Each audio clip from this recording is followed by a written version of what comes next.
What's going on, everybody? Swagged out, and you already know why I am here. So, about 2 days ago, I got tagged on Instagram for a rose oud combo. Just post one of your favorite or something that affect rose oud combos, and I looked through everything I had. And I have several rose oud combos. It's a very traditional kind of oud combo in fragrance, so you'll find a lot of those across a lot of companies. But I went to the one that really stands out to me, and that's the one I posted. And when I did, I realized I haven't done a review for this. So going back to the house of the Spirit of Dubai Gen 1 fragrances, this is Fakhama. And first of all, the appearance of the bottle is either one of two things to everyone. It's one of the flyest, most luxurious bottles, or it's just doing too much and it's gaudy. For me, I love it. It just, the outside kind of tells you what you're getting into with the inside. It's very indicative of that high level luxury and just opulence that this fragrance provides. And the bottle is just telling the story of the juice in there. So with this fragrance on the official website of the Spirit of Dubai, and if you know about the Spirit of Dubai, you're talking 20 to 30 notes minimum on average. So here you're going to get Turkish rose, Bulgarian rose, bergamot, fruity notes, oud, sweet orange, spicy notes, Damascene rose, Elemi, cardamom, coffee, dried fruits, candied fruits. In the middle, you're going to get sandalwood, Cypriol, Benzoin, Resinoid, vanilla, Patchouli, Vetiver, Coriander, ginger, rose, and Saffron. And then in the base, you're going to get amber, Castoreum, Civetta, moss, caramelized sugar, incense leather, and Oakmoss. So a lot of stuff to pack in to one fragrance. So you should know that even some of the scary notes you might listen to are not really going to take over this fragrance. And I say that based on the base of the fragrance. If you're like me, I like to go straight to the base, see what's down there, and try to get an idea of what is the story of this fragrance. And with Spirit of the Body, there's so many notes that you can't just go off of that. So in this base, you're going to find Castoreum, Civetta, Oakmoss, leather. You're going to find at least 4 notes in here that to a lot of people, they're going to be like, I will pass before they even smell it, because to many people, those notes can be off-putting. However, this is blended so well where those are just different aspects that help build up the overall fragrance, but never take over the entire fragrance. So what I'll do is I will spray on this hand. I already sprayed some over here earlier just to get reacquainted with it, and then it'll dry down so I can have it. And that atomizer is dope.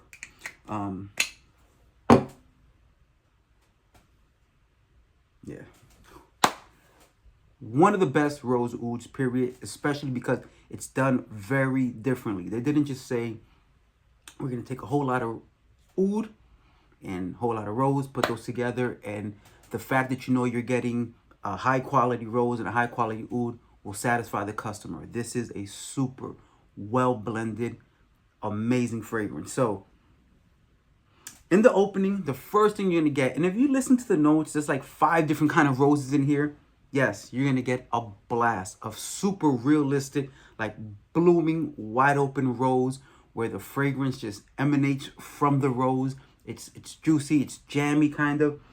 It's a blend actually. Like you get some of that very dry rose leaf smell, but you get some of those jammy aspects as well. I'm telling you, it's rose on rose on rose. But the great thing here is that this rose, along with the jammy side of the rose, as those tend to lean kind of fruity in many ways, it works together with their fruity notes, and you get a little bit of that.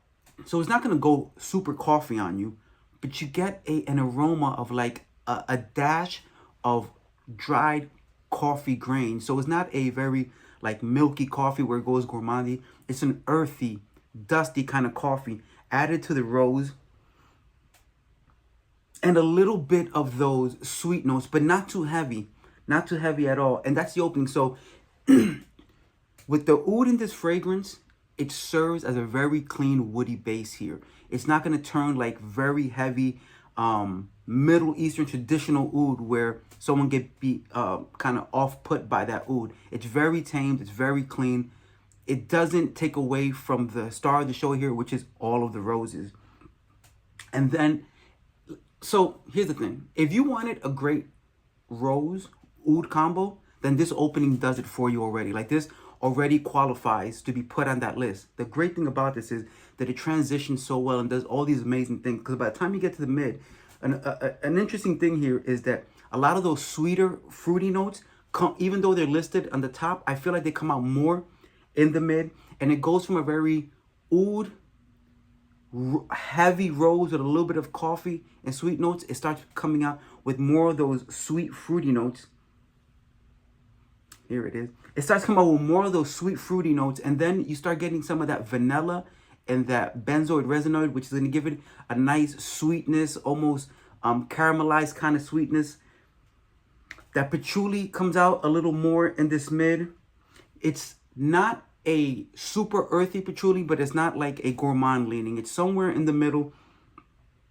And you're going to get that saffron, which starts to add a little bit of spice with that sweetness. So you get that coriander, that saffron, and the patchouli, and that sandalwood. So you start going from that overly very heavy rose, that combo of all the rose with fruity notes, a little bit of coffee, and then you start building on with that that vanilla, that benzoid resinoid, that coriander, and that saffron, and it starts adding these layers of sweetness, almost gourmand leaning, but not exactly, sweetness and spiciness as well.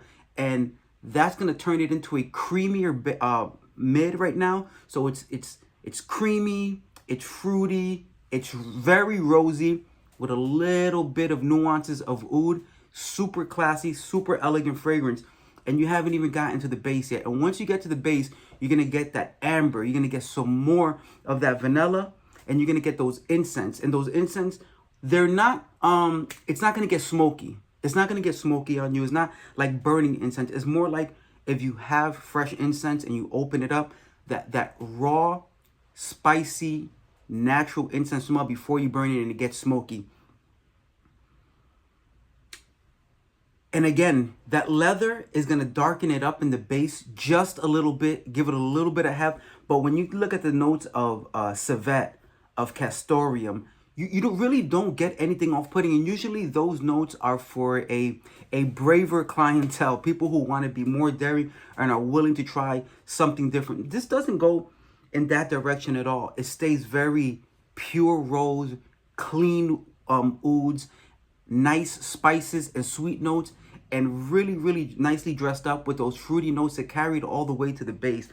None of the notes here really tame down. They stay as each note builds up. It just attaches itself to the overall fragrance and they carry themselves to the base. Now, the one thing that you're not going to get much of is that coffee. That kind of goes away. The vetiver doesn't really shine here. The ginger doesn't really shine here. And when I say it doesn't shine, I'm sure it's there, but it kind of adds to the overall fragrance. It's not stuff that's going to just blast out at you. If you want to look at the things that are going to blast out at you, all the roses, the many, many variations of rose, the oud, the sweet notes, the vanilla, the saffron, the coriander, and that amber in the base, and those incense. Those are what are really going to stand out. Everything else is more like something that is here just to make the fragrance better overall. For me, when you talk about rose, oud fragrances, and gems when it comes to that, this is one of them. Fakhama, the Spirit of Dubai. I haven't smelled one Spirit of Dubai that's disappointing to me at all. And that's hard to say from any company. Now, they do play it safe. They have less than 20 fragrances in the entire collection. So it's easier to work on quality over quantity. And that's what they do here. They release one maybe every year, every 2 years, and they're all bangers. This is no exception. This is an amazing rose oud combination. If you love your roses and if you love a company that's going to not just take rose, but put rose atop of rose with a bunch of other luxurious notes, then you need to check out Spirit of Dubai, Fakhama. That's all I have for you folks today. Thank you very much for watching.